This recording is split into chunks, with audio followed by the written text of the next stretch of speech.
இயேசு கிறிஸ்துவ நாமத்தினால் அழைக்கப்பட்ட சகோதர சகோதரிகள் அனைவருக்கும் மாலை வணக்கத்தை தெரிவித்துக் கொண்டு இன்றைக்கான காணொளிக்கு நம்ம போலாங்கோ. இன்றைக்கு நம்ம பார்க்க போகின்ற தலைப்பு என்னவென்றால், நம் தேவன் எவ்வளவு நல்லவர். How good is our God. இந்த கேள்விக்கு பதில் நம்ம தெரிஞ்சுக்கணும்னாக்கா 40 முக்கியமான பைபிள் வசனங்களை நம்ம இந்த காணொளியில சுருக்கமா நம்ம பார்க்க போறோங்க. அதன் மூலியமாக நம் தேவன் எவ்வளோ நல்லவர் அப்படின்றத நம்ம புரிஞ்சுக்கலாம். சங்கீதம் 34:8 முதலாம் வசனம், கர்த்தர் நல்லவர் என்பதை ருசித்து பாருங்கள், அவர் மேல் நம்பிக்கை இருக்கின்ற மனுஷன் பாக்கியவான். பாத்தீங்களா, கர்த்தர் ரொம்ப நல்லவர். இதை நம்ம ருசிச்சு பார்க்கணும் அப்படின்ட்டு சொல்றாரு. நம்ம ருசிச்சு பார்த்துருக்குறோம் இல்லைங்களா? எத்தனை கிருபை, எத்தனை அன்பு, எத்தனை தயவு, எத்தனையோ பாவங்களை நம்ம பண்ணியிருக்கிறோம். அதுக்கு மன்னிப்பு, தினந்தோறும் நமக்கு தேவையான சாப்பாடு, போட்டுக்கிற உடை, இருக்கின்ற இடம், நல்ல சுற்றுச்சூழல், தாய் தகப்பன் எல்லாமே தேவன் கொடுத்துருக்கிறாருங்க. இதிலே நம்ம புரிஞ்சுக்கலாம், நம்மளுடைய தாய் தகப்பனை விட தேவன் மிக நல்லவர்.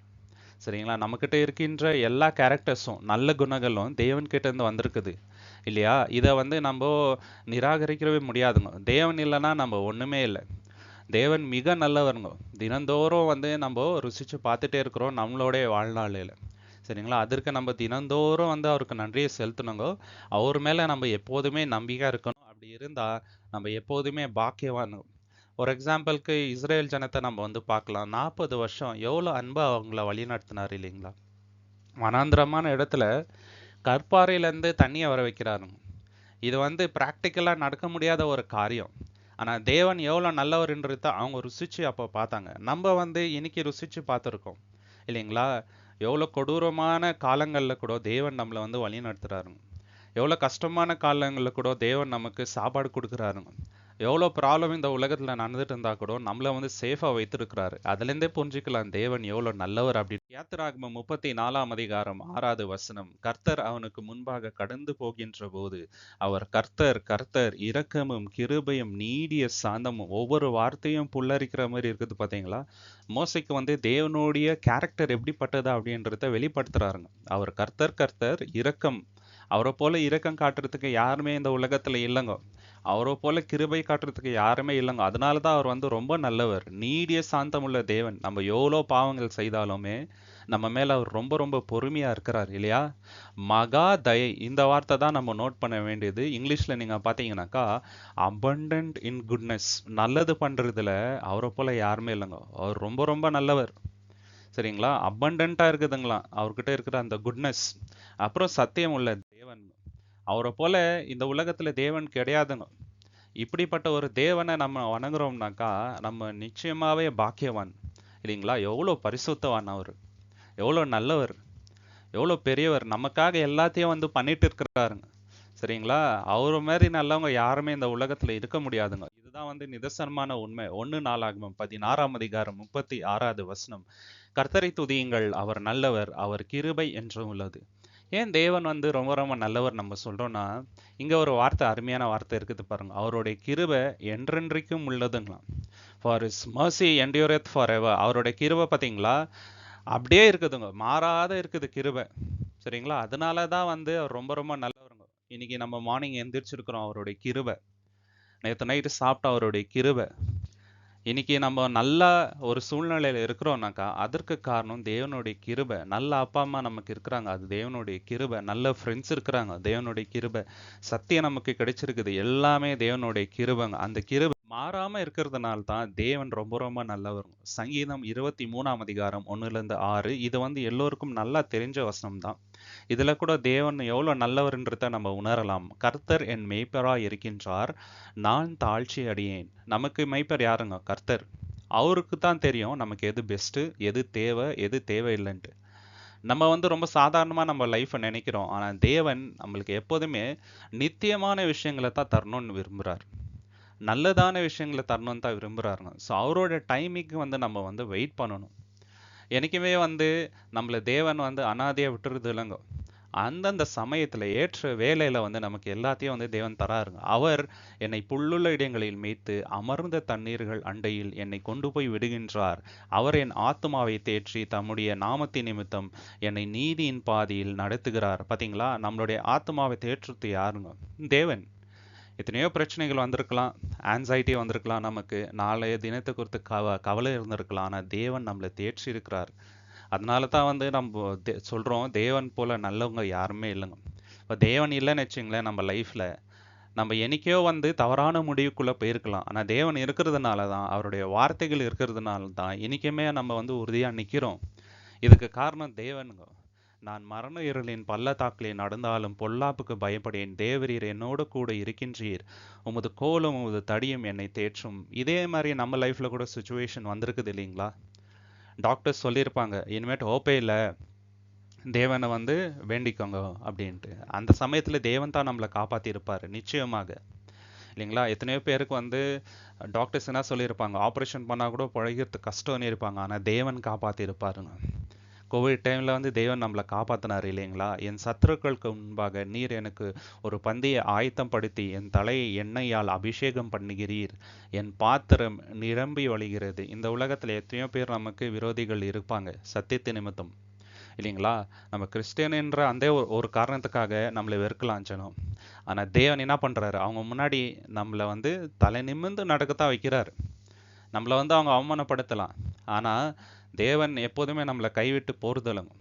நல்ல வழியில தான் நம்மளை வழி நடத்துறாரு. இன்னைக்கு நம்மளை எதிரின்னு நினைக்கிறவங்க வந்து தேவனுடைய ராஜ்யத்துல நம்மளை பத்தி என்ன பண்ணுவாங்க, சாட்சி கொடுப்பாங்க நிச்சயமாக. என் ஜீவனுள்ள நாளெல்லாம் நன்மையும் கிருபையும் என்னை தொடரும், நான் கர்த்தருடைய வீட்டிலே நீடித்த நாட்களாய் நிலைத்திருப்பேன். பாத்தீங்களா? நன்மையும் கிருபையும் ஜீவனுள்ள நாளெல்லாம் நம்ம பிறந்ததுல இருந்து இன்னைக்கு வரைக்கும் தொடர்ந்துட்டே வருது இல்லைங்களா? இதுலேருந்தே தெரியுது தேவன் எவ்வளோ நல்லவர் அப்படின்ட்டு. அவர் நல்லவரா இருக்கிறதுனால தான் நன்மையும் கிருபையும் தொடர்ந்துட்டே வருது நம்மள. சங்கீதம் 25:7, என் இளையவயதின் பாவங்களை என் மீறுதல்களையும் நினையாதிரும், கர்த்தாவே உம்முடைய தயவின் நிமித்தம் என்னை உமது கிருபையின்படியே நினைத்தருளும். பாத்தீங்களா? நான் வந்து சின்ன வயசுல பண்ண அந்த பாவங்களை மன்னிச்சிடுங்க தேவனே, நினையாதுங்க. நிச்சயமாக 100% நான் சொல்றேங்க, தேவன் நம்மளுடைய பாவத்தை நினைச்சு பார்க்கறது இல்லை.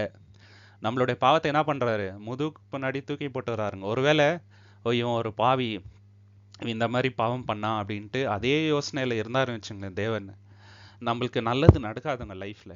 இயேசு கிறிஸ்துவை பார்க்குறாரு, இயேசு கிறிஸ்து நமக்காக செய்த அந்த பலியை வந்து பார்க்குறாரு, இயேசு கிறிஸ்து நமக்காக வேண்டிக் கொள்றாரு தேவன்கிட்ட. அதனால தேவன் நம்மளுடைய பாவத்தை வந்து கண்ணோக்கி பார்க்கறது இல்லைங்க, சரிங்களா? இன்னைக்கு வரைக்கும் தான் அதை நம்ம உணர்ந்து பார்க்குறோம். ஏன்னா தேவன் ரொம்ப பெரியவருங்க, அவருடைய கிருபை ரொம்ப பெருசு.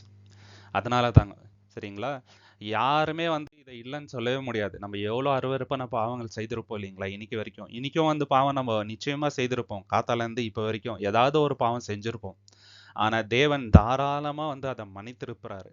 ஏன் தெரியுங்களா? அவர் ரொம்ப ரொம்ப நல்லவர். அதனாலதான் சங்கீதம் 27:13 வசனம், நானோ ஜீவனுள்ளோர் தேசத்திலே கர்த்தருடைய நன்மையை காண்பேன் என்று விசுவாசியாதிருந்தால் கெட்டு போயிருப்பேன். பாத்தீங்களா என்ன சொல்றாரு? நிச்சயமா தேவனுடைய நன்மையை நான் வந்து காண்பேன். இந்த விசுவாசம் எனக்குள்ள இருக்குது. அந்த விசுவாசம் என்கிட்ட இல்லைன்னா நான் கெட்டு போயிருப்பேன். நம்மளும் அந்த விசுவாசத்தோட தான் வாழ்றோம் இல்லைங்களா? யாரு வந்து நம்மளை எதிர்த்தாலும் சரி, யாரு நமக்கு விரோதமா கிளம்புனாலும் சரி, சாத்தான் என்ன மாதிரி டெம்டேஷன்ஸ் கொண்டு வந்தாலும் சரி, எங்க அப்பா என் கூட இருக்கிறாரு, அவர் என்ன வழி நடத்துவாருன்ற விசுவாசத்துல நம்ம இருக்கிறோம் இல்லைங்களா? ஸ்ட்ராங்கா இருக்கணும் அந்த விசுவாசத்துல.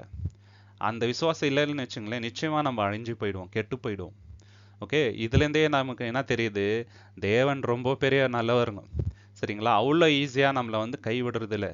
அவரை மாதிரி நல்லவர் யாருமே கிடையாதுங்க. சங்கீதம் 31:19 வசனம், உமக்கு பயந்தவர்களுக்கும் மனுபுத்திரருக்கு முன்பாக உம்மை நம்பி இருக்கிறவர்களுக்கும் நீர் உண்டு பண்ணி வைத்திருக்கின்ற உம்முடைய நன்மை எவ்வளவு பெரிதா இருக்கின்றது. பாத்தீங்களா? நம்ம தேவனை நம்பி இருந்தா தேவன் நமக்காக வைத்திருக்கிற அந்த நன்மை, அந்த நல்ல விஷயங்கள் ரொம்ப பெருசுங்க. நம்ம வந்து ரொம்ப சாதாரணமா தான் யோசிக்கிறோம், ஆனா தேவன் யோசிக்கிறது ரொம்ப பெருசா இருக்குதுங்க. நம்மளுடைய யோசனைகள் வேற, தேவனுடைய யோசனைகள் வேற. நமக்கு தேவன் ஆசீர்வாதம் கொடுக்கணும்னு நினைச்சாரு வச்சுங்களேன், அது வந்து வேற லெவல்ல இருக்குதுங்க. ஆபிரகாம் பத்தி நம்ம யோசிச்சு பார்த்தா வச்சுங்களேன், அவர் வந்து கனவுல கூட நினைச்சிருக்க மாட்டாரு, அவருடைய சந்ததி மூலியமா தேவன் இவ்வளவு பெரிய ஆசீர்வாதத்தை உலகத்துக்கு தர போறாரு அப்படின்றது. ஆனா தேவன் என்ன பண்ணாரு, அதையும் செய்தாருங்க, சரிங்களா? இந்த மாதிரி தான் தேவனுக்கு நம்ம உண்மையா இருந்தோம்னு வச்சுங்களேன், விசுவாசத்துல நமக்கு அவர் கொடுக்கின்ற ஆசீர்வாதத்தை நம்மளால யோசித்து பார்க்கவே முடியாது. வசனங்கள் ஏராளம் உண்டு, சரிங்களா?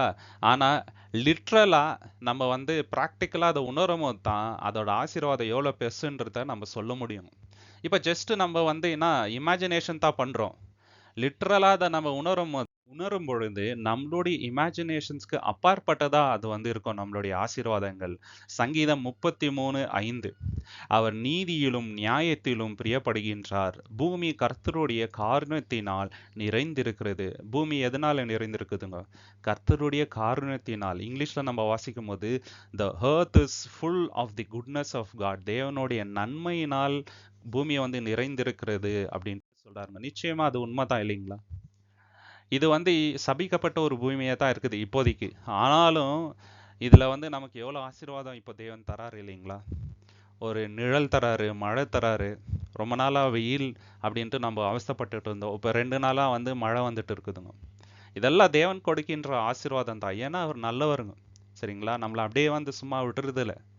நமக்கு தேவையான நேரத்துல கனிகளை தராருங்கோ, நல்ல சீசன்ஸ் தராருங்கோ, தண்ணி கொடுக்குறாரு குடிக்கிறதுக்கு. இதுக்கு மேல என்ன வேணுங்க? இதெல்லாம் தேவன் கொடுக்கின்ற ஆசீர்வாதம். அவருடைய காருண்யத்தினால், அவருடைய நன்மையினால் பூமி நிறைந்திருக்கிறது. இதை நம்ம ருசித்து பார்த்திருக்கிறோங்க சகோதர சகோதரி. சங்கீதம் 65ஆம் அதிகாரம் 4வது வசனம். உம்முடைய பிரகாரங்களில் வாசமாய் இருக்கும்படி நீர் தெரிந்து கொண்டு சேர்த்து கொள்கிறவன் பாக்கியவான். பாத்தீங்களா? தேவனுடைய பிரகாரங்கள் இருக்குது இல்லைங்களா? அங்க யாரெல்லாம் வரணும்ட்டு தேவன் தேர்ந்தெடுத்திருக்கிறாரோ, தெரிந்து கொண்டு இருக்கிறாரோ அவங்க எல்லோருமே பாக்கியவான். அந்த லிஸ்ட்ல யாரு இருக்கிறாருங்க? நம்ம இருக்கிறோங்க. அதனால நம்ம யாரு? பாக்கியவான்கள். உம்முடைய பரிசுத்த ஆலயமாகிய உமது வீட்டின் நன்மையால் திருப்தியாவோம். பாத்தீங்களா? அந்த பரிசுத்த வீட்டின் நன்மையால் என்ன ஆக போறோம்? நம்ம திருப்தியாக போறோம். ஸோ இதனால தான் சொல்றோம் தேவன் ரொம்ப நல்லவருங்க. அவர் எவ்வளோ பரிசுத்தருங்க. அவர் இருக்கிற இடத்துக்கே நம்மளை வந்து கூட்டிட்டு போறாருனா சாதாரண விஷயமா? இயேசு கிறிஸ்து வாக்குத்தத்தம் கொடுத்தாரு இல்லைங்களா? எங்க அப்பா வீட்டில் வந்து அநேக வாசஸ்தலங்கள் இருக்கிறது. அப்படி இல்லாம இருந்தா நான் உங்களுக்கு சொல்லியிருப்பேன். நான் உங்களுக்காக ஒரு இடத்த ஆயத்தம் பண்ணிட்டு வந்து உங்களை நான் என்கிட்டயே கூட்டிட்டு போறேன் அப்படின்ட்டு ரொம்ப பெரிய வாக்குத்தத்தம் நமக்கு தந்திருக்கிறாரு இல்லையா? தேவன் நல்லவரா இருக்கிறதுனால தான் இவ்வளவு பெரிய வாக்குத்தத்தம் நமக்கு தராருங்க. அவரோட இடத்துல நம்மளை வச்சு பார்க்கணுன்றதே ரொம்ப பெரிய விஷயம். ஏன்னா நம்ம வந்து அருவருப்பான பாவிகள்ங்க. யாரும் இல்லைன்ட்டு சொல்ல முடியாது. அவரோட பரிசுத்தத்துக்கு நம்ம ஒண்ணுமே இல்லை, வெறும் தூசி நம்ம. அப்படிப்பட்ட இடத்துக்கு நம்மளை கூட்டிட்டு போய் வைக்கணும்னு நினைக்கிறாருன்னா எவ்வளோ பெரியவர் அவரு, எவ்வளோ நல்லவருங்க, எவ்வளோ கிருபை நிறைந்தவர், எவ்வளோ பெரிய அன்பு நம்ம மேல வைத்திருக்கிறாருன்ட்டு யோசிச்சு பார்க்கணும். சங்கீதம் 65:11 வருஷத்தை உம்முடைய நன்மையால் முடிசூடுகிறீர், உமது பாதைகள் நெய்யாய் பொழிகிறது. பாத்தீங்களா? வருஷத்தை என்ன பண்றாரு? நன்மையால் முடிசூடுகிறார். எவ்வளோ வருஷம் கடந்து போயிடுச்சு இல்லைங்களா? இப்போ நம்ம 2024ல இருக்கிறோம். கிட்டத்தட்ட 5வது மாதத்துக்கு நம்ம வந்திருக்கிறோம். நன்மையால தான் தேவன் நம்மளை வழி நடத்திட்டு இருக்கிறாருங்க. இதை இல்லைன்ட்டு யாருமே சொல்ல முடியாது. பிரச்சனைகள் வந்திருக்கலாம், வீட்டில் யாராவது ஒருத்தருக்கு உடம்பு சரியாம போயிருக்கலாம், சரிங்களா? சில ப்ராப்ளம்ஸ் வந்திருக்கலாம் நிச்சயமா. ஆனால் தேவன் கைவிடல. தேவன் கைவிட்டுட்டாரு அப்படின்ட்டு யாருமே சொல்ல முடியாதுங்க. ஏன்னா நன்மையால தான் தேவன் வந்து முடிசூட்டுறாருங்க. சில விஷயங்கள் ஸ்டார்டிங்ல என்னவா இருக்கும்? பெரிய பிரச்சனை மாதிரி நமக்கு தெரியும். என்னப்பா இவ்வளோ பெரிய ப்ராப்ளம் வர மாதிரி இருக்குது அப்படின்ட்டு நம்மளுக்கு தோணும். ஆனால் லாஸ்ட்ல தேவன் என்ன பண்றாரு? நன்மையால வந்து அதை முடிக்கிறாருங்க. லாஸ்ட் எல்லாமே நல்லா தான் முடிஞ்சிடுது. இதுதான் நம்மளுடைய தேவனுங்க. சங்கீதம் 69:16 கர்த்தாவே என் விண்ணப்பத்தை கேட்டருளும், உம்முடைய தயை நலமாயிருக்கிறது, உமது உருக்கமான இரக்கங்களின்படி என்னை கடாட்சித்தருளும். பாத்தீங்களா? தை லவ்விங் கைண்ட்னஸ் இஸ் குட். தேவனுடைய அந்த அன்பு இருக்குது பாருங்க, அது ரொம்ப நல்லதுங்க. அவருடைய இரக்கம் இருக்குது பாருங்க, அது ரொம்ப ரொம்ப நல்லது. அவரை போல இரக்கம் காட்டுறதுக்கு யாருமே இல்லை நமக்கு. அவரை போல அன்பு செய்ய யாருமே இல்லைங்க. சரிங்களா? அவருடைய இரக்கம் ரொம்ப பெருசு. அதனால தான் தேவன் ரொம்ப ரொம்ப நல்லவர்ன்ட்டு நம்ம சொல்றோம். சங்கீதம் 84ஆம் அதிகாரம் 11வது வசனம். தேவனாகிய கர்த்தர் சூரியனும் கேடகமும் ஆனவர். நமக்கு சூரியன் தேவனுங்க. அவர்தான் நமக்கு வெளிச்சம் தராரு. அவர்தான் நமக்கு கேடகம் இல்லைங்களா? சூரியன் வந்து தேவனால உண்டாக்கப்பட்ட ஒரு சிருஷ்டி தான். சூரியனே அப்படி இருக்கும்போது அதை உண்டாக்குனவர் எவ்வளவு பெருசா இருக்குவாரு, அவருடைய வெளிச்சம் எவ்வளவு பெரியது இல்லைங்களா? அந்த வெளிச்சத்தை தான் தேவன் நமக்கு தந்திருக்கிறாருங்க. நமக்கு ஒரு ஷீல்டா இன்னைக்கு வரைக்கும் தேவன் இருக்கிறாரு. அதனால தான் ரொம்ப ரொம்ப நல்லவர் அப்படின்ட்டு நம்ம சொல்றோம். கர்த்தர் கிருபையும் மகிமையும் அருளுவார். பாத்தீங்களா? நமக்கு கிருபை தந்திருக்கிறாரு, ஒரு மகிமை தந்திருக்கிறாரு. ஓகேங்களா? அதனால தான் அவர் ரொம்ப ரொம்ப நல்லவருங்க. உத்தமமாய் நடக்கிறவர்களுக்கு நன்மையை வழங்காதிரார். நம்ம வந்து நீதியா நடந்தோம்னு வச்சுங்களேன், உத்தமமா அவருக்கு முன்னாடி நடந்தா, அவர் என்ன பண்றாருங்க? நமக்கு நன்மை தான் செய்றாரு. இல்லைங்களா? To be very much frank, தேவன் வந்து நம்ம உண்மையா இல்லாத போதில கூட நமக்கு நல்லது தான் பண்ணியிருக்கிறாருங்க. நம்ம வந்து 100% எப்போதுமே அவருக்கு முன்னாடி உத்தமமா நடந்திருக்கிறோம் அப்படின்ட்டு சொல்ல முடியாது. ஆனாலும் தேவன் என்ன பண்ணியிருக்கிறாரு? நமக்கு நன்மை தான் செய்திருக்கிறாரு. எவ்வளோ நல்லவர் பார்த்தீங்களா நம்மளுடைய தேவன். அவருக்கு நம்ம எவ்வளோ உண்மையா இருக்கணும்ன்ட்டு நம்ம இப்போ யோசிச்சு பார்க்கணுங்க. அவர் நமக்கு இவ்வளோ நல்லவரா இருக்கிறாரு. இவ்வளோ உண்மையுள்ளவரா இருக்காரு. நம்ம அதே மாதிரி இருக்கிறோமா? சங்கீதம் 86:5, ஆண்டவரே நீர் நல்லவரும் மன்னிக்கிறவரும் உம்மை நோக்கி கூப்பிடுகின்ற யாவர் மேலும் கிருபை மிகுந்தவருமாய் இருக்கின்றீர். பாத்தீங்களா? ஃபர்ஸ்ட் எடுத்தவன் என்ன சொல்றாரு? ஆண்டவரே நீர் நல்லவர். ஏன் அவர் நல்லவர்? மன்னிக்கிறவர் அவர். சரிங்களா? நம்ம வந்து எவ்வளோ பாவங்கள் செய்தாலும் அதை மன்னிச்சுட்டே வராருங்க. சரிங்களா? அவரை நோக்கி கூப்பிடுற எல்லாருக்கும் என்ன பண்றாரு? கிருபையை தராருங்க. அதனால அவர் நல்லவருங்க. ஓகே, அவரை போல நம்மளுடைய பாவங்களை மன்னிக்கிறவங்க யாருமே இந்த உலகத்துல இருக்க முடியாது.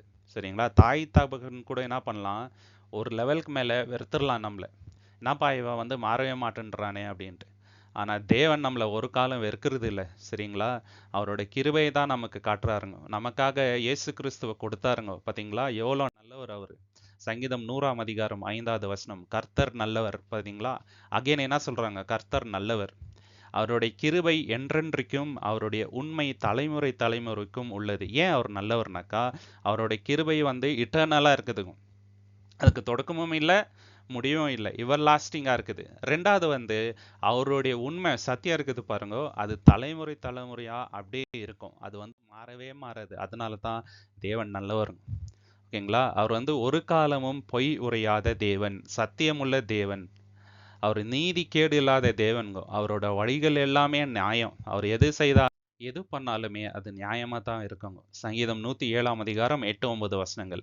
தெவனம் உள்ள ஆத்துமாவை கர்த்தர் திருப்தியாக்கி பசியுள்ள ஆத்துமாவை நன்மையினால் நிரப்புவார் என்று அவருடைய கிருபையின் நிமித்தம் மனுபுத்திரருக்கு அவர் செய்கின்ற அதிசயங்கள் நிமித்தம் அவரை துதிப்பார்களாக. பாத்தீங்களா? தேவனை நம்ம ஏன் துதிக்கணும் அப்படின்னு பாத்தீங்கன்னா, என்ன பண்றாரு? திருப்தியாக்குறாருங்க. நமக்கு பசி இருந்துச்சுன்னு வச்சுங்களேன், நன்மையால் நம்மளை வந்து நிரப்புறார். ஓகே, நம்ம ஒரு காலம் பசிய பார்த்ததே இல்லைங்க. சிங்கக்குட்டிகள் கூட பட்டினியா இருக்கலாம், ஆனா தேவனை தேடுறவங்களுக்கு எந்த குறையும் இல்லை அப்படின்ட்டு தேவனே சொல்லிட்டாரு. இல்லைங்களா? வாக்குத்தத்தம் உண்டு. என்ன பண்றாரு? நமக்கு தேவையான எல்லா விஷயத்தையும் வந்து சந்திக்கிறாருங்க. அது நிமித்தம் அவரை நம்ம துதிக்கணும். இஸ்ரேல் ஜனம் நினைச்சு கூட பார்த்துருக்க மாட்டாங்க, வானத்துல இருந்து அவங்களுக்கு மன்னா வரும் அப்படின்ட்டு. கனவுல கூட நினைச்சிருக்க மாட்டாருங்க. சாப்பாடு இல்லை செத்துருவோம் அப்படின்னு தான் ஒரு கட்டத்துல வந்து நினைச்சிருப்பாங்க. தேவன் எவ்வளவு பெரியவர் அப்படின்றது அவங்க உணரல. ஆனா அவங்களுக்கு ஒரு நாள் கூட விடாம அந்த மன்னாவை தேவன் வந்து கொடுத்தாரு. டெய்லி அதை வந்து அவங்க சாப்பிட்டாங்க. நான்வெஜ் கொடுத்தாருங்க. இதுதான் நம்மளுடைய தேவன். இதே மாதிரி நம்மளையும் வந்து திருப்தியாக்குன்றாருங்க தேவன். எவ்வளவு நல்லவர் இல்லைங்களா? சாப்பாடு ரொம்ப ரொம்ப முக்கியங்க. ஏன்னா சாப்பாடோட அருமை சாப்பாடு இல்லாதவங்களுக்கு தான் தெரியும். ஆனா தேவன் நமக்கு சாப்பாடு இல்லாத அந்த நிலைமை வர மாதிரி ஒரு நாளும் பண்ணது இல்லைங்க. தண்ணி இல்லாத நிலைமை பண்ணுதில்ல. சரிங்களா? வழி நடத்துறாருங்க. எத்தனையோ பேருக்கு உலகத்துல அது இல்லைங்க சகோதர சகோதரி. ஆனா நமக்கு தேவன் தராருனா எவ்வளவு நல்லவர் தேவன். சங்கீதம் 119:68, தேவரீர் நல்லவரும் நன்மை செய்கிறவருமாய் இருக்கின்றீர், உமது பிரமாணங்களை எனக்கு போதித்தருளும். பாத்தீங்களா? நீங்க வந்து நல்லவர். நீங்க பண்றதெல்லாம் நல்லது. 2 விஷயம். ஏன் அவர் நல்லவர்? அவர் பண்ற எல்லா விஷயமும் நன்மையா தான் இருக்கிறாரு. ஒரு விஷயம் கூட கெட்டது இல்ல.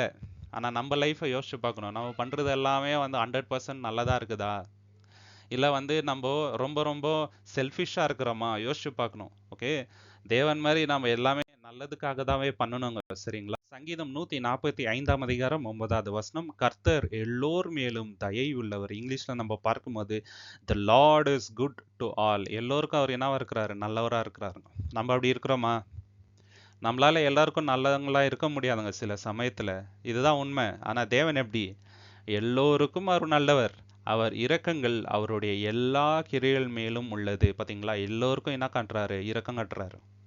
இப்ப நம்ம எப்படி இருக்கிறோம்? நமக்கு தெரிஞ்சவங்கள்ட்ட மட்டும் நம்ம நல்லவங்களா இருக்கிறோம். சரிங்களா? சில பேர்கிட்ட இருக்க முடியறதில்ல. ஆனா அப்படி இருக்கக்கூடாது. தேவன் போல எல்லோருக்கும் நல்லதை நினைக்கணும். நமக்கு அதுல பெனிஃபிட் வருதா அப்படின்ட்டு யோசிக்க கூடாது. எல்லோருக்கும் அது நல்லதா இருக்குதான்ட்டு தான் நம்ம யோசிக்கணும். இதுதான் தேவனுடைய கேரக்டருங்க.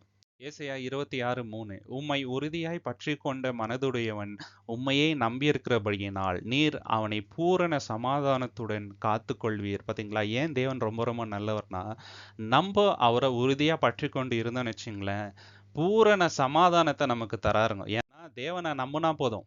நம்ம பண்ண வேண்டியது ஒண்ணே ஒண்ணுதாங்க இந்த உலகத்துல. 100% தேவனை சார்ந்து நம்ம வாழணும். தேவனுக்கு என் லைஃப்ல எனக்கு எது நல்லதுன்றது அவருக்கு தெரியும். அவர் என்னை வழி நடத்துவார். என்னோட லைஃப்பை நான் அவருக்கு சரண்டர் பண்ணிடுறேன்னு சொல்ற அந்த ஒரு மனப்பான்மையில நம்ம வாழ்ந்தோம்னு வச்சுங்களேன், தேவன் நமக்கு 100% சமாதானத்தை தரார். இயேசு கிறிஸ்து வாக்குத்தத்தம் கொடுத்தாரு இல்லைங்களா? என்னோட சமாதானத்தை நான் உங்களுக்கு தரேன்.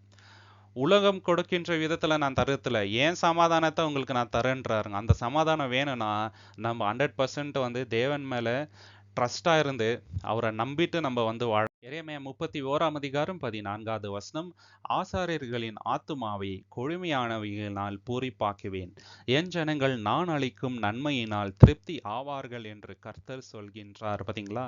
என் ஜனத்தை நான் என்ன பண்ணுவேன்? திருப்தி ஆக்குவேன், நன்மையினால் திருப்தி ஆக்குவேன். தேவனுடைய ஊழியத்தை யாராவது செய்யறாங்க வச்சுங்களேன், ஆசாரியர்கள், அவங்களுக்கு என்ன பண்றாரு தேவன்? கொழுமையான விஷயத்தினால் பூரிப்பாக்குறாரு. தேவன் சும்மா விடுறது இல்லைங்க. சரிங்களா? தேவனுடைய வார்த்தையை போதிக்கிறவங்கள தேவன் சும்மாவே விடுறது இல்லைங்க. அவருடைய ஊழியத்துக்காக ஜீவனை அர்ப்பணம் பண்றவங்களுக்கு தேவன் வந்து ஏற்ற வேலையில எல்லாத்தையும் தருவார். தேவனை நம்பி இருந்தோம்னு வச்சுங்களேன், நன்மையினால் நம்மளை வந்து வழி நடத்துவார். அதனாலதான் ரொம்ப ரொம்ப நல்லவருங்க. புலம்பல் 3:25 தமக்கு காத்திருக்கிறவர்களுக்கும் தம்மை தேடுகின்ற ஆத்மாவுக்கும் கர்த்தர் நல்லவர். பாத்தீங்களா? அவருக்காக காத்திருக்கிறவங்களுக்கு தேவன் எப்போதுமே நல்லவருங்க. சரிங்களா? நம்ம எப்போதுமே தேவனோட டைமிங்க்கு காத்திருக்கணும். அவசர அவசரமா எதுவுமே பண்ணக்கூடாது. ஏன்னா தேவனுக்கு எந்த டைம்ல நமக்கு என்ன தரணும், எது நமக்கு தேவை, எது தேவையில்லை, எது வந்து நம்மள நித்திய ஜீவனுக்கு கொண்டு போவோம், எல்லாமே வந்து நல்லா தெரியும். வாழ்க்கையில நம்ம முக்கியமான முடிவுகள் எடுக்கும் போது தேவனுக்காக நம்ம காத்திருக்கணுங்க. அப்ப தேவன் நம்ம சரியான வழியில வழி நடத்துவார். நாகும் 1:7 கர்த்தர் நல்லவர், இக்கட்டு நாளிலே அரணான கோட்டை தம்மை நம்பி இருக்கிறவர்களை அறிந்திருக்கிறார். பாத்தீங்களா? ஏன் கர்த்தர் நல்லவர்? ஏன்னா இக்கட்டு நாளில நமக்கு அரணான கோட்டை அவருங்க. எவ்வளோ இக்கட்டான சூழ்நிலை நம்ம வாழ்க்கையில பிறந்ததுல இருந்து இன்னைக்கு வரைக்கும் வந்திருக்கோம். அப்ப தேவன் தான் நமக்கு கோட்டையா இருந்தார் இல்லைங்களா? யாருமே இதை வந்து மறக்க முடியாதுங்க. அது மட்டும் இல்லாம நம்ம அவரை நம்பி இருக்கிறதுனால நம்மள 100% அவர் வந்து அறிந்திருக்கிறார். நம்மளுடைய தேவைகள் என்னன்ட்டு அவருக்கு தெரியும். எந்த சமயத்துல வந்து நமக்கு கோவம் வரும், எந்தெந்த விஷயங்களுக்கு நம்ம இமோஷனல் ஆகும், எல்லாமே அவருக்கு தெரியும். இந்த உலகத்துல வந்து நம்மள 100% புரிந்திருக்கிறவங்க ஒரே ஒருத்தர் தான், தேவன் மட்டும்தாங்க. மத்தவங்க யாருக்குமே வந்து 100% நம்மளை பத்தி தெரிஞ்சிருக்கிறதுக்கு வாய்ப்பு இல்லை. ஏன்னா நம்ம உள் மனசு ஆழமா அவர் வந்து புரிந்திருக்கிறாருங்க தேவன். அதனால தான் அவர் வந்து நல்லவர். மத்தேயு 7:11 ஆகையால் பொல்லாதவர்களாகிய நீங்கள் உங்கள் பிள்ளைகளுக்கு நல்ல ஈவுகளை கொடுக்க அறிந்திருக்கும் போது பரலோகத்தில் இருக்கின்ற உங்கள் பிதா தம்மிடத்தில் வேண்டிக் கொள்ளுகிறவருக்கு நன்மையானவைகளை கொடுப்பது அதிக நிச்சயம் அல்லவா? பாத்தீங்களா? பாவம் செய்கின்ற நமக்கே வந்து பசங்களுக்கு என்ன கொடுக்கணும், எது அவங்களுக்கு நல்லதுன்ட்டு நல்லா தெரியுது இல்லைங்களா? இப்படிப்பட்ட உங்களுக்கே வந்து இந்த விஷயங்கள் தெரியும் போது தேவனுக்கு தெரியாதா? அவர் வந்து நல்லவராச்சே, அவர் வந்து நல்ல gift தான் தருவாரு அப்படின்ட்டு இயேசு கிறிஸ்து சொல்றாரு. அதனால நீங்க எதுக்குமே கவலைப்படாதீங்க. பொல்லாதவராக இந்த உலகத்தாருக்கே வந்து தெரியுதுங்க பசங்களுக்கு எது கொடுக்கணும் கொடுக்க கூடாதுன்னு.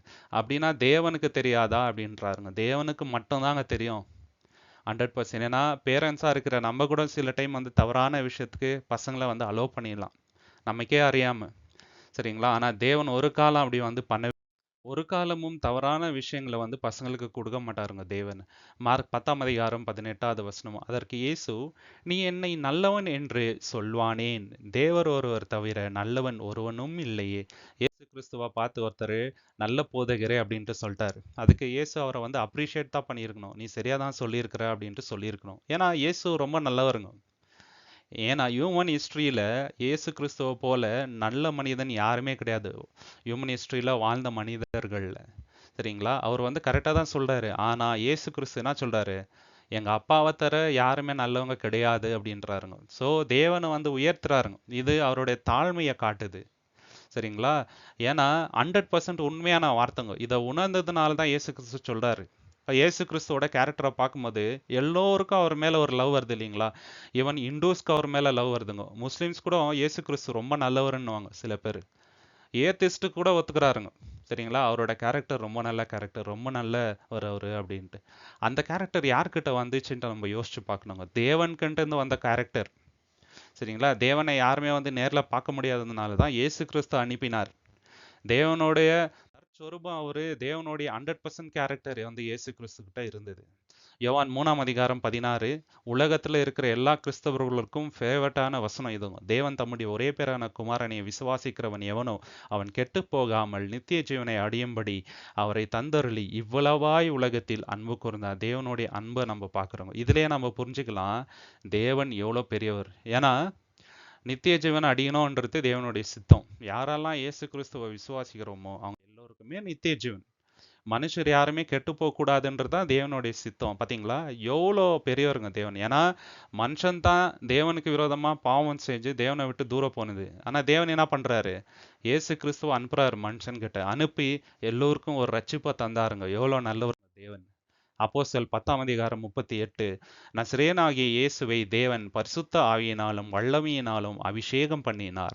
தேவன் அவரோடு கூட இருந்தபடியினால் அவர் நன்மை செய்கிறவராயும் பிசாசின் வல்லமையின் அகப்பட்ட யாவரையும் குணமாக்குறவராயும் சுற்றித் திரிந்தார். பாத்தீங்களா? இயேசு கிறிஸ்து ரொம்ப பெரிய மிராக்கிள்ஸ் எல்லாம் பண்ணாரு. ஏன் பண்ணாரு? தேவன் கூட இருந்தாருங்க. அந்த பாயிண்ட்டை வந்து நம்ம ஹைலைட் பண்ணணும் இங்க.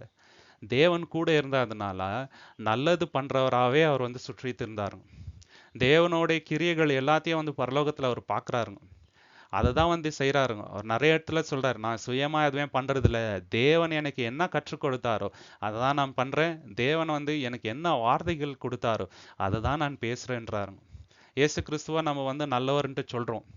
தேவன் எவ்வளவு நல்லவர்ன்றதை நம்ம உணர்ந்து பார்க்கணும். ஏன்னா இயேசு கிறிஸ்துவ அனுப்புனதே தேவன் இல்லைங்களா?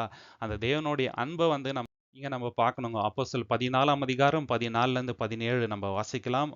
அப்போஸ்தலராகிய பர்னபாவும் பவுலும் அதை கேட்டபோது தங்கள் வஸ்திரங்களை கிழித்துக்கொண்டு கூட்டத்துக்குள்ளே ஓடி உரத்த சத்தமாய், மனுஷரே, ஏன் இப்படி செய்கிறீர்கள்? நாங்களும் உங்களைப் போல பாடுள்ள மனுஷர்தானே. நீங்கள் இந்த வீணான தேவர்களை விட்டு வானத்தையும் பூமியையும் சமுத்திரத்தையும் அவையிலுள்ள யாவற்றையும் உண்டாக்கின ஜீவனுள்ள தேவனிடத்திற்கு திரும்ப வேண்டும் என்று உங்களுக்கு பிரசங்கிக்கின்றோம்.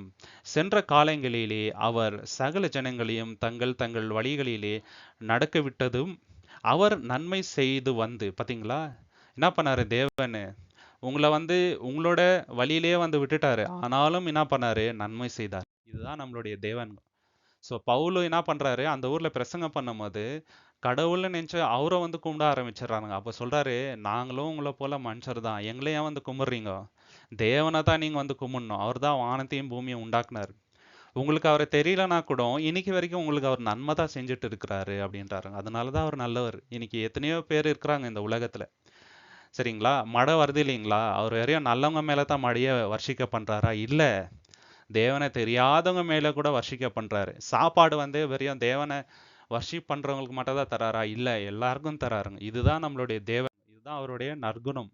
ரோமர் 2:4 அல்லது தேவ தயவு நீ குணமாக்கும்படி உன்னை ஏவுகிறது என்று அறியாமல் அவருடைய தயவு, பொறுமை, நீடிய சாந்தம் இவைகளின் ஐஸ்வர்யத்தை அசட்டை பண்ணுகிறாயோ. பாத்தீங்களா? தேவன் நமக்கு நல்லது பண்ணிட்டே இருக்கிறாருங்க. நம்ம மேல ரொம்ப பொறுமையா இருக்கிறாரு. அதனால பாவத்தை நீ தொடர்ந்து பண்ணிட்டே இருப்பியா? அசட்டை பண்றியான்றாருங்க. நம்ம சில டைம் பண்றோம் இல்லைங்களா அந்த மாதிரி.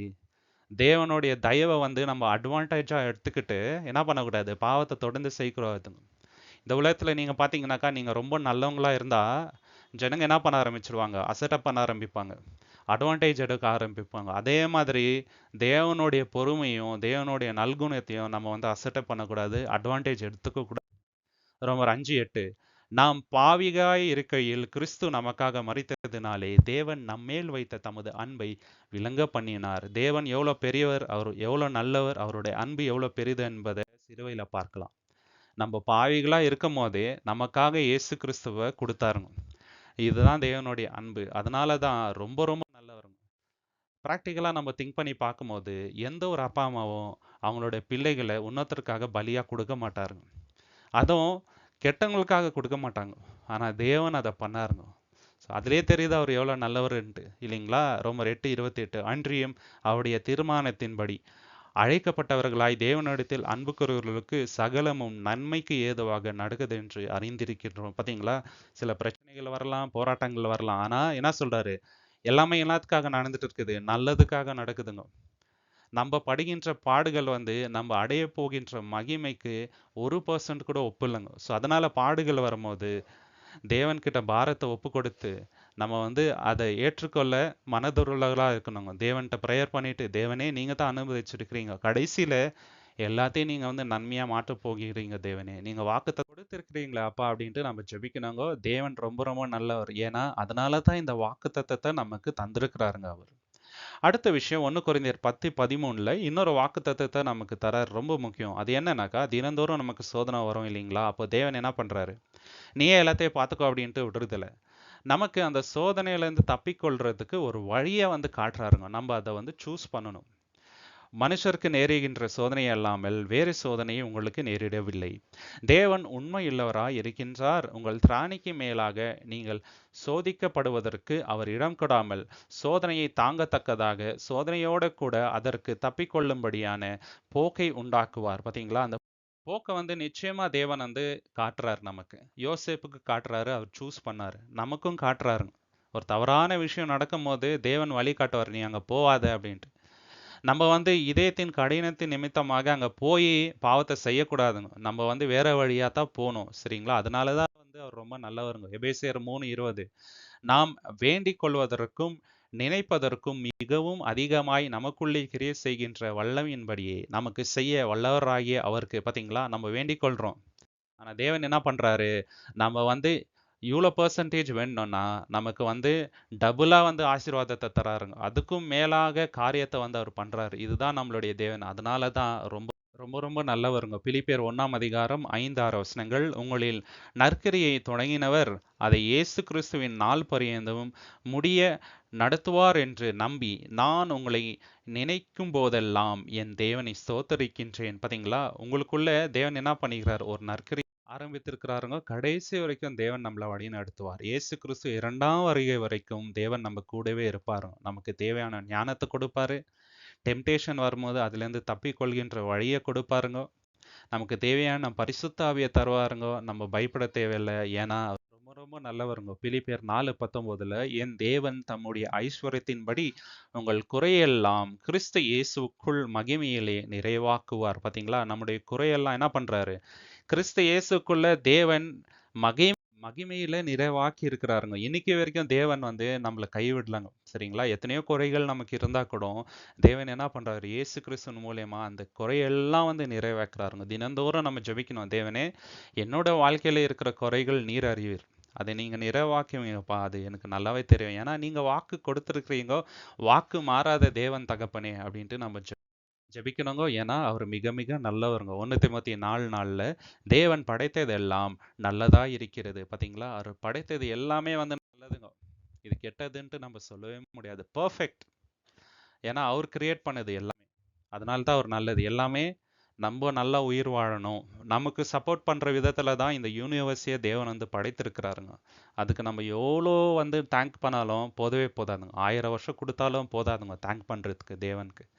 2 தீமோத்தேயு 1ஆம் அதிகாரம் 7வது வசனம். தேவன் நமக்கு பயமுள்ள ஆவியை கொடாமல் பலமும் அன்பும் தெளிந்த புத்தியுள்ள ஆவியை கொடுத்திருக்கிறார். பாத்தீங்களா? நமக்கு பரிசுத்த ஆவியை தந்தாருங்க. அது நார்மலான ஆவியா இல்ல, பயமுள்ள ஆவியா இல்லைங்க. சரிங்களா? பவர்ஃபுல்லான ஆவி. ஓகே, அதனால தான் இன்னைக்கு நம்மளுக்கு நல்ல விஷயங்கள் எல்லாம் தெரியுதுங்க. அதனால தான் தேவனுடைய விஷயங்களை தைரியமா நம்ம பண்றோம். ஓகே, அதனால தேவன் ரொம்ப ரொம்ப நல்லவருங்க. பாவியா இருக்கிற நமக்கு அவரோட பரிசுத்த ஆவியை கொடுத்திருக்கிறாருன்னா சாதாரண விஷயமே இல்லைங்க சகோதர சகோதரி. யாக்கோபு 1:17 நன்மையான எந்த ஈவும் பூர்ணமான எந்த வர்ணமும் பரத்திலிருந்து உண்டாகி சோதிகளின் பிதாவிடத்திலிருந்து இறங்கி வருகிறது. அவரிடத்தில் யாதொரு மாறுதலும் யாதொரு வேற்றுமையும் நிழலும் இல்லை. பாத்தீங்களா? எல்லா நல்ல கிஃப்டும் நமக்கு வந்திருக்கிறது எங்கத்துல இருந்து வருது? தேவனிடத்திலிருந்து வருதுங்க. அதுல அவர் கொடுத்த ரொம்ப ப்ரெஷியஸ் கிஃப்ட் இயேசு கிறிஸ்து. சரிங்களா? எல்லா கிஃப்டும் சரிங்க, பர்ஃபெக்டான எல்லா கிஃப்டும் தேவனிடத்துல இருந்து தான் நமக்கு வருது. ஏன்னா ரொம்ப ரொம்ப நல்லவருங்க. 1 பேதுரு 5ஆம் அதிகாரம் 7வது வசனம். அவர் உங்களை விசாரிக்கிறபடியால் உங்கள் கவலை எல்லாம் அவர் மேல் வைத்து விடுங்கள். பாத்தீங்களா? கவலை வருது, பிரச்சனை வருது, போராட்டம் வருது, என்ன சொல்றாரு? ஏன்பா நீ தனியா கஷ்டப்படுற, என்கிட்ட கொடுத்துரு, நான் பாத்துக்கிறேன்றாருங்க. இதுக்கு மேல நமக்கு என்ன வேணுங்க? நான் பார்த்துக்கிறேன், நீ கவலைப்படாத, நான் உன் கூட இருக்கிறேன், நீ பயப்படாத, திகையாத, நான் உன் தேவன் அப்படின்ட்டு சொல்றாருங்க. பிரச்சனை வரும்போது அதை தேவன் கையில வந்து நம்ம ஒப்பு கொடுக்கணும். ஏன்னா அவர் ரொம்ப ரொம்ப ரொம்ப நல்லவருங்க. தனியா நம்மளை விடுறது இல்லைங்க. நம்ம கஷ்டப்படும் போது அவரும் நம்ம கூட கஷ்டப்படுறாரு. வசனமே இருக்குது இல்லைங்களா? இஸ்ரேல் ஜனம் வந்து கஷ்டப்படும் போது அவரும் கூட சேர்ந்து கஷ்டப்பட்டாரு அப்படின்ட்டு வசனமே இருக்குது. அப்படிப்பட்ட தேவன் நம்மளுடைய தேவனுங்க. 2 பேதுரு 3:9 தாமதிக்கிறார் என்று சிலர் எண்ணுகின்றபடி கர்த்தர் தமது வாக்குத்தத்தத்தை குறித்து தாமதியாமல் ஒருவரும் கெட்டு போகாமல் எல்லோரும் மனத்திரும்ப வேண்டும் என்று விரும்பி நம்மேல் நீடி பொறுமையாய் இருக்கின்றார். பாத்தீங்களா? நிறைய பேர் என்ன சொல்றாங்க? இயேசு கிறிஸ்து வரேன்னாரு, ஏன் இன்னும் வரல? அவர் கொடுத்த வாக்குத்தத்தம் எங்கே அப்படின்ட்டு பரிகாசம் பண்ணுவாங்க. ஆனா நம்ம ஒரு விஷயத்த மட்டும் மறந்துடவே கூடாது. என்னன்னா, நம்மள யாருமே கெட்டு போக கூடாது. இப்ப தேவன் நம்ம எல்லாரையும் அழைத்திருக்கிறார் இல்லைங்களா? நம்மள யாருமே வந்து கெட்டு போக கூடாதுன்ட்டு நம்ம மேல ரொம்ப நீடிய பொறுமையா இருக்கிறாரு. என்னோட மகன், என்னோட மகள் மாறுவாங்க அப்படின்ட்டு நமக்கு ஆப்பர்ச்சுனிட்டி தினந்தோறும் கொடுத்துட்டே இருக்கிறாருங்க. மறந்துடக்கூடாது. சரிங்களா? நம்ம மாற வேண்டிய சந்தர்ப்பங்க இதுங்க. ஓகே, இது வந்து ரொம்ப நாள் இருக்காது இந்த வாய்ப்பு. இது வந்து குறுகிய வாய்ப்பு தான். இதை நம்ம சரியா பயன்படுத்தி கொள்ள வேண்டும். அதனால தான் தேவன் ரொம்ப ரொம்ப ரொம்ப ரொம்ப நல்லவருங்க. நம்ம மாறணுன்றதுக்காக வாய்ப்புகளை கொடுத்துட்டே இருக்கிறாருங்க. 1 யோவான் 1:9 நம்முடைய பாவங்களை நாம் அறிக்கையிட்டால் பாவங்களை நமக்கு மன்னித்து எல்லா அநியாயத்தையும் நீக்கி நம்மை சுத்திகரிப்பதற்கு அவர் உண்மையும் நீதியும் உள்ளவராயிருக்கிறார். பார்த்தீங்களா? நம்ம அப்பா பிதாவே, இயேசு கிறிஸ்துவின் நாமத்துல என்னோட பாவத்தை மன்னிச்சிடுங்கப்பா அப்படின்ட்டு சொன்னா போதுங்க. அவர் கண்டிப்பா மன்னிக்கிறாருங்க. முழு மனதோட போயிட்டு நம்ம மனம் திரும்பி அந்த பாவ மன்னிப்பை கேட்கணும். தினந்தோறும் கேட்கணும். அப்போ அவர் என்ன பண்றாரு? நம்மளை சுத்திகரிக்கிறாருங்க. அப்படியே நம்மளை கைவிடுறது இல்லை. அதனால தான் ரொம்ப ரொம்ப நல்லவருங்க. ரொம்ப இரக்கமுள்ள தேவன். நம்ம போயிட்டு அப்பா என்னோட பாவங்களை மன்னிச்சிடுங்க தேவனே, இயேசு கிறிஸ்துவின் நாமத்துலன்னு கேட்டா போதும். 100% மன்னிக்கிறாருங்க. வாக்குத்தத்தமே கொடுத்திருக்கிறாருங்க. சகோதர சகோதரி 2 பேதுரு 1:4 இச்சையினால் உலகத்தில் உண்டான கேட்டுக்கு தப்பி திவ்ய சுபாவத்துக்கு பங்குள்ளராகும் பொருட்டு மகா மேன்மையும் அருமையான வாக்குத்தத்தங்களும் அவைகளினாலே நமக்கு அளிக்கப்பட்டிருக்கிறது. தேவன் நமக்கு ரொம்ப பெரிய வாக்குத்தத்தங்களை கொடுத்திருக்கிறாருங்க. முக்கியமா இந்த எது? நம்ம இயேசு கிறிஸ்து போல மாற போறோம். இயேசு கிறிஸ்துவ போல மாறி பரலோகத்துக்கு போயிட்டு இந்த உலகத்தை அவரு கூட ஆளுகை செய்ய போறோம். தேவனோட திவ்ய சுபாவத்தை நம்ம வந்து பெற்றுக்கொள்ள போகின்றோங்க. எவ்வளோ பெரிய வாக்குத்தத்தம்! அவரை போல நம்ம மாத்துறாருனாக்கா சாதாரண விஷயமா? அற்பமான மனிதருங்க நம்ம. பாவியா இருக்கின்ற நமக்கு திவ்ய சுபாவத்தை தராருன்னா எவ்வளோ பெரிய விஷயம்! அதனால தான் தேவன் ரொம்ப ரொம்ப நல்லவருங்க. தேவனை தேவனை போல நல்லவங்க இந்த உலகத்துல யாருமே கிடையாதுங்க. இயேசு கிறிஸ்துவே அந்த வார்த்தையை சொன்னாரு. நம்மளும் தினந்தோறும் அந்த வார்த்தையை வந்து அறிக்கையிடணும். தேவன் தாமே இந்த வசனங்களை ஆசீர்வதிப்பாராக. உங்களுக்கு இந்த காணொளி பிடிச்சிருந்தா லைக் பண்ணுங்க, ஷேர் பண்ணுங்க, சப்ஸ்கிரைப் பண்ணுங்க. தேவனுடைய சித்தம் இருந்தால் கூடிய சீக்கிரம் எல்லோருமே இன்னொரு காணொளியை சந்திக்கலாம். தேவனோட நாமத்துக்கு மகிமை உண்டாவதாக. Thank you so much. ஆமென்.